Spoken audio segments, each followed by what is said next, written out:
Bonjour à vous, ici Benoît Jacques. Benoît Jacques, spécialiste et passionné par l'intelligence relationnelle.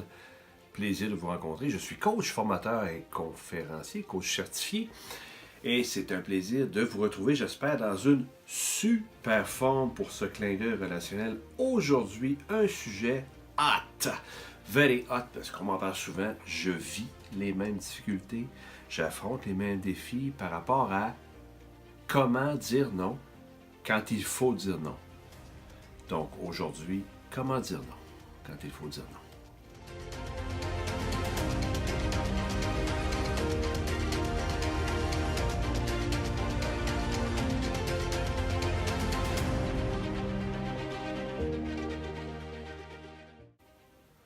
Oui, puis vous savez, il y a plusieurs avantages à être capable de dire non, là. On s'entend que quand c'est le temps de dire non, on se respecte soi-même.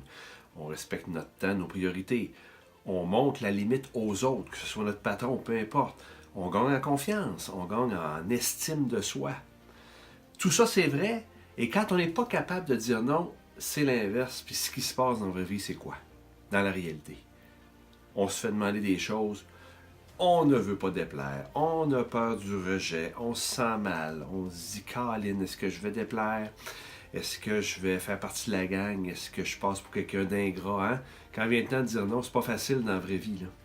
Alors, sans plus tarder, deux stratégies et un immense piège à éviter. Okay? Donc, deux stratégies et un piège. Quand vient le temps de dire non? Première stratégie, une chose que les gens oublient souvent, prenons le temps de réfléchir avant de répondre. Très important, on n'est pas obligé de répondre tout de suite. Dire à la personne, merci pour ta demande, je te reviens, je dois valider avant. OK? Je ne suis pas certain que je dois te revenir. En ne créant pas d'attente, évidemment. On peut prendre une heure, peu importe, quelques minutes, 2 jours, ça vous appartient. Mais souvent, on oublie qu'on a le temps. On n'est pas obligé de répondre tout de suite pour plaire ou déplaire. On peut prendre le temps de trouver la bonne réponse. Ceci étant dit, stratégie numéro 2, quand là vous êtes convaincu, c'est non. OK? La stratégie est fort simple, mais difficile émotionnellement, peut-être pour certains, ça demande de la pratique. Votre non doit absolument être irréfutable.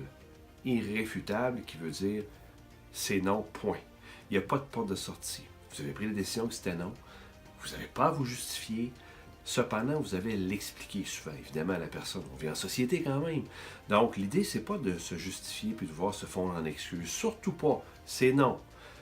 Il y a un pourquoi. Ça, évidemment, les gens vont s'attendre à ce que vous le disiez. Soit que vous ne voulez pas le faire, vous êtes inconfortable, vous ne pouvez pas, c'est pas dans votre spécialité, c'est pas dans vos tâches, c'est pas quelque chose que vous aimez faire, ça vous rend inconfortable. Ce sont tous d'excellentes raisons authentiques. Hein? Parce qu'on ne dit pas non pour faire plaisir, là, c'est sûr. C'est pas, on dit non parce que c'est vraiment ce qu'on veut. On veut refuser de faire la chose. Donc ça, c'est bien important. Donc la stratégie, c'est qu'il n'y a pas de porte de sortie. Et souvent, la personne peut peut-être insister, certaines vont vouloir insister. Là, c'est la stratégie qu'on appelle du disque rayé. C'est la même, il suffit de répéter tout simplement. Répéter, non, vraiment, c'est quelque chose qui n'est pas dans mes cordes à moi, que j'aime pas faire. Ou vous pouvez répéter la même chose sans arrêt. L'autre va comprendre la limite. Et le piège, là, puis vous allez lire, moi j'ai lu des articles qui vous recommandaient de faire ça. Moi, je ne recommande vraiment pas ça. C'est de faire semblant de dire non alors que ce n'est pas un vrai non, du genre j'ai pas le temps, j'ai d'autres priorités. Attention, quand vous dites j'ai d'autres priorités, j'ai d'autres choses à faire, j'ai pas le temps, mais que c'est non que vous voulez dire, c'est un piège important dans lequel vous tombez. Parce que ça peut laisser à l'autre la perception que vous allez avoir le temps, vous allez vouloir le faire, plus tard. J'ai pas le temps. Alors le temps quand? Ou j'ai d'autres priorités, parfait, après, est-ce que tu peux le faire? Donc, voyez-vous, et ça se peut que ce soit une bonne réponse, soyons clairs. Ça se peut que de dire, non, pas tout de suite, j'ai d'autres choses à faire, mais plus tard. Oui, plus tard, c'est une super réponse, ça dépend de vous. Mais c'est pas un non. Donc, il y a une différence majeure entre oui, plus tard et non. OK? Donc, si on répète, comment dire non? Premièrement, laissez-vous le loisir et le luxe de prendre le temps qu'il faut avant de prendre certaines décisions. Et quand vous avez décidé que c'était non, la stratégie à mettre en place, c'est non irréfutable. Parce que vous ne voulez pas, vous expliquez pourquoi, mais vous ne vous justifiez pas. Les gains sont immenses, gains de confiance, gains de crédibilité, gain de relation avec les gens. Vous allez voir, au début, c'est pas évident, mais ça vaut la peine. Alors, j'espère que ces stratégies sur le comment dire non vous donnent de la valeur, vous apportent quelque chose. C'est ça l'objectif. Merci d'avoir été là. N'oubliez pas, hein, vous n'êtes pas encore abonné. J'ai de plus en plus d'abonnés de ma chaîne YouTube. J'en suis fort, fort fier, évidemment. Mais vous pouvez ici aller vous abonner. Vous allez voir tous mes clins d'œil. Quand vous voulez, vous allez les voir un à la fois, deux, trois. Prenez un café le soir chez vous, peu importe quand. Ils sont tous là. Cliquez. Vous vous abonnez dans ma chaîne. Vous allez pouvoir avoir accès à tous ces clins d'œil-là.